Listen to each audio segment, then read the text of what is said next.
এজন্য আল্লাহ একদা বলছেন গোলাম লা ইন শাকারতুম লা আযীদান্নাকুম ওয়া লা ইন কাফারতুম ইন্না আযাবি লাশাদীদ। আমি যে নিয়ামতগুলো দিলাম এই নিয়ামত ব্যবহার করার পর যদি আমি আল্লাহর শুকরিয়া আদায় করো, আমি কখনো মিথ্যা কথা বলি না, তোমার যা নিয়ামত দিয়েছি সেই নিয়ামত 1000 গুণ বাড়ায় দিব। সুবহানাল্লাহ। আপনার চাকরির মধ্যে বরকত দিয়ে দিবেন, আপনার ব্যবসার মধ্যে বরকত দিয়ে দিবেন, আপনার নদীর মাছের মধ্যে বরকত দিয়ে দিবেন, সমুদ্রের মাছের মধ্যে বরকত দিয়ে দিবেন। শুকরিয়াটা আদায় করো।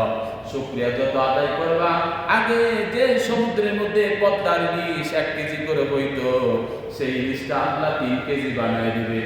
কি রহমান কাটিদের কাছে কি প্রশ্ন অনুমতি নেওয়া লাগবে আল্লাহ যে আমি এই ফেরেশতারা বসা দুনিয়ার মানুষের জন্য আমি পদ্মার ইলিশ 2 কেজি বানাইতে চাই, লাগবে? আল্লাহ বলবেন আমি শুধু অর্ডার দিব, কোন ফায়াকুন, পদ্মার ইলিশগুলা 3 কেজি হয়ে যাবে, তোমার পুকুরের মাছগুলা 5 কেজি পর্যন্ত হয়ে যাবে, তোমার গাছে বৃক্ষের ফলটা, যে গাছে কাঁঠাল ধরতো 10টা, সেই গাছে আমি কাঁঠাল ধরায় দিব 50টা। সুবহানাল্লাহ। তার মানে যদি শুকরিয়া আদায় করে নিয়ামত বাড়াই দিবেন কে? আর আল্লাহ বলছেন এত কিছু দিয়ে লালন পালন করলাম, কি সুন্দর অক্সিজেন দিলাম, দিনের বেলা অন্ধকার হবে দেখে সূর্যের আলোটা দিলাম, রাতের বেলা ঘুটঘুটে অন্ধকার ডার্ক অন্ধকার থাকবে সেই জন্য চাঁদের আলোটা দিলাম, আকাশের মিটি মিটি তারকাগুলা দিলাম।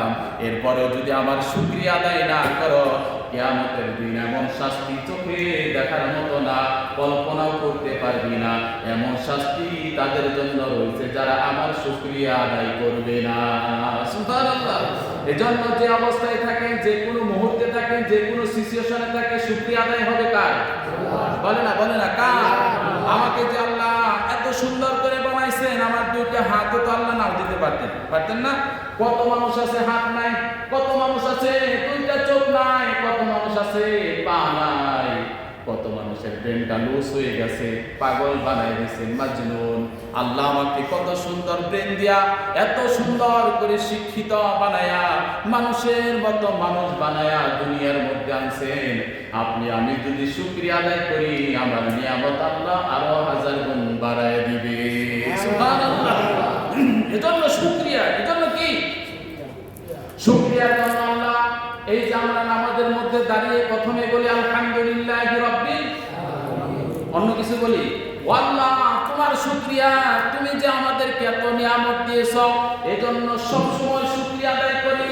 আর নামাজের মধ্যেও দাঁড়িয়ে সেটা বলে যাই নাই, সেখানে দাঁড়িয়ে তোমার শুকরিয়া আদায় করি, সেখানে তোমার শুকরিয়া ছাড়া আর কিছু না। আল্লাহ বলেন বান্দা জান্নাত দেখোস নাই, জাহান্নাম দেখোস নাই, না দেখে আমি আল্লাহকেও দেখোস নাই, না দেখে নামাজে দাঁড়াইলি, নামাজে দাঁড়িয়ে আমার শুকরিয়া আদায় করলি, বান্দা তোর জীবনের যত চাহিদা আছে সব আমি এক নিমিষেই পূরণ করে দিলাম। আবার বিশ্বনবী বলেছেন সারা দুনিয়ার মানুষ যদি একটা ময়দানের মধ্যে হাজির হয়, ময়দানের মধ্যে হাজির হওয়ার পর প্রত্যেকের চাহিদা আমাকে এটা দাও সেটা দাও, 5 তলা বাড়ি দাও, 10 তলা বাড়ি দাও, ধানমন্ডিতে একটা ফ্ল্যাট দাও, বসুন্ধরায় 2টা বাড়ি দাও, এইরকম চাওয়ার পরে সকলের চাহিদা আল্লাহ পূরণ করে দেওয়ার পর বিশ্বনবী বলে আল্লাহর ধনভাণ্ডার থেকে 1 চুল পরিমাণ ধন সম্পদ কমবে না। সুবহানাল্লাহ। এজন্য আল্লাহ বলছেন আল্লাহু ফাকিরুন আলিম, দুনিয়ার সব মানুষ ফকির। কি না ধনী মনে হয় আপনার? হ্যাঁ, ধনী মনে হয়? আল্লাহ বলছেন আল্লাহু ফাকিরুন আলিম, দুনিয়ার সব মানুষ ফকির, ওয়াল্লাহু গানিয়ুন হামিদ, সবচাইতে সম্পদশালী প্রশংসিত আমি আল্লাহ, আমার মতো সম্পদশালী আর কেউ নাই।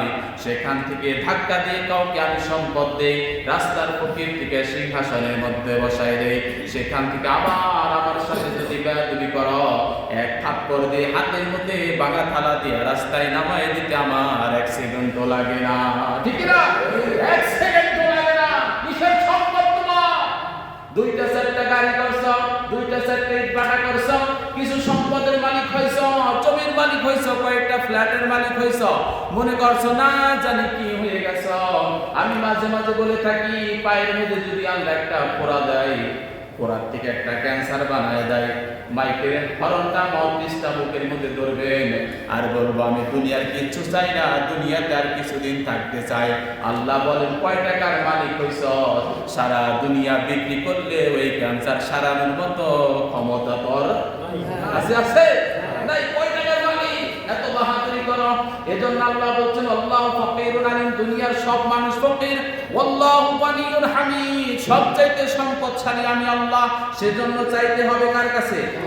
এজন্য আল্লাহ সূরা নাযিল করতে পারেন কুল আউযু বিরাব্বিন নাস মালিকিন নাস ইলাহিন নাস মিন শাররিল ওয়াসওয়াসিল খান্নাস আল্লাযী ইউওয়াসওয়িসু ফি সুদুরিন নাস মিনাল জিন্নাতি ওয়ান নাস। আল্লাহ ডাকতে বলেন কুল আউযু বিরাব্বিন নাস, ও মানুষও মানুষের রবের কাছে, ইলাহিন নাস মানুষের ইলাহির কাছে, মালিকিন নাস মানুষের মালিকের কাছে। আর কারো কাছে চাওয়া যাবে? চাওয়া যাবে? চাওয়া যাবে? আর কারো কাছে চাওয়া যাবে না। চাইবেন কেন? তাদের তো দেওয়ার ক্ষমতা নাই, ক্ষমতা একমাত্র কার? এজন্য আল্লাহ বলছেন তাবারাকাল্লাযী বিয়াদিহিল মুলক ওয়া হুয়া আলা কুল্লি শাইইন কাদির আল্লাযী খালাকাল মাউতা ওয়াল হায়াত। আমি আল্লাহ সমগ্র বাদশাহের বাদশাহ, রাজত্বের রাজত্ব, সব রাজার বড় রাজা কে? তার কাছে চাও। তোমার কি নাই? সম্পদ নাই, সম্পদ চাও।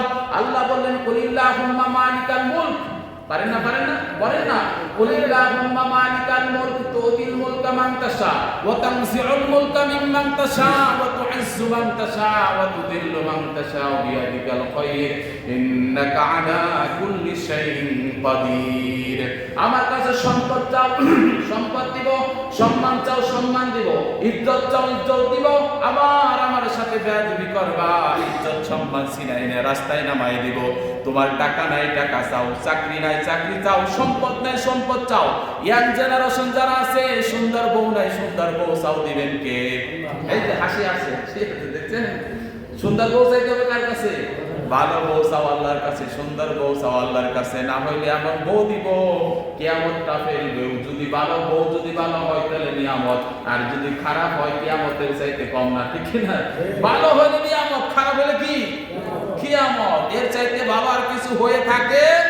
জীবন সঙ্গিনী যার ভালো, যখন স্ত্রী মারা যায়, মারা যাওয়ার পর কবরের পাশে বুড়া মানুষটা দাড়ি পেকে গেছে, চোখের জল ছেড়ে দিয়ে বলে আল্লাহ, এই যে মানুষটা ছোট্টবেলা আনছিলাম, সারাটা জীবন আমার খেদমত করেছে, আমি আমার স্ত্রীর পরে খুশি হয়েছি, আল্লাহ তুমি খুশি হয়ে যাও। আল্লাহর নবী বলেন যে স্বামী আল্লাহর হস্তে স্ত্রীর উপর খুশি হয়ে যায়, আমার আল্লাহ সেই স্ত্রীর উপর খুশি হয়ে জান্নাতুল ফেরদাউসের মেহমান বানায়া দেয়। সুবহানাল্লাহ। এজন্য চাইতে হবে কার কাছে? এজন্য তোমার সন্তান নাই, সন্তান চাও আল্লাহর কাছে। কোনো মাজারে, কোনো ফকিরের কাছে চাওয়া যাবে? কথা বলে না, চাওয়া যাবে? আল্লাহ বলছেন লিল্লাহি মুলকুস সামাওয়াতি ওয়াল আরদ ইয়াখলুকু মা ইয়াশা ইয়াহাবু লিমান ইয়াশাউ ইনাসা ওয়া ইয়াহাবু লিমান ইয়াশাউ যুকুর আও ইউযাওযিজুহুম যুকরানান ওয়া ইনাসা ওয়া ইয়াজআলু মান ইয়াশাউ আকিমা ইন্নাহু আলীমুন কাদির। আল্লাহু আকবার। আল্লাহ বললেন দুনিয়ার গোলাম শোনো শোনো শোনো শোনো, কোরআনে কি বলেছি? সমগ্র বাদশার বাদশা, সমগ্র রাজার রাজা, সকল ক্ষমতা আমি আল্লাহর। আমি কাউকে কন্যা সন্তান দেই, কন্যা সন্তান আল্লাহর রহমত, আল্লাহর নিয়ামত। সুবহানাল্লাহ বলেন। আল্লাহ তো আগে বলতে পারতেন কাউকে পুত্র সন্তান দেই না, কাউকে আমি কন্যা সন্তান দেই, কাউকে পুত্র সন্তান দেই, কাউকে কন্যা পুত্র উভয় দেই, কাউকে কোনো সন্তান দেই না, আখিরুন বান্দা বানায় রাখি। এটা আমার তরফ থেকে পরীক্ষা করি, তাও দেখি আমার পথে কেউ থাকে কিনা। আর যখন আপনার সন্তান নাই, তারপরে আল্লাহকে ডাকেন, আল্লাহকে সিজদা দেন। আল্লাহ বললেন ও দুনিয়ার গোলাম, তোর সন্তান দেই নাই, পরীক্ষা করলাম, তারপরে আমার পায়ে সিজদা দাস, আমার কাছে চাস, আমি আল্লাহ বলে দিলাম যারা আমার পরীক্ষায় উত্তীর্ণ হয়েছে অবাশশিরিস সাবিরিন, তাদেরকে জান্নাতের সুসংবাদটা দিয়ে দাও। সুবহানাল্লাহ। তার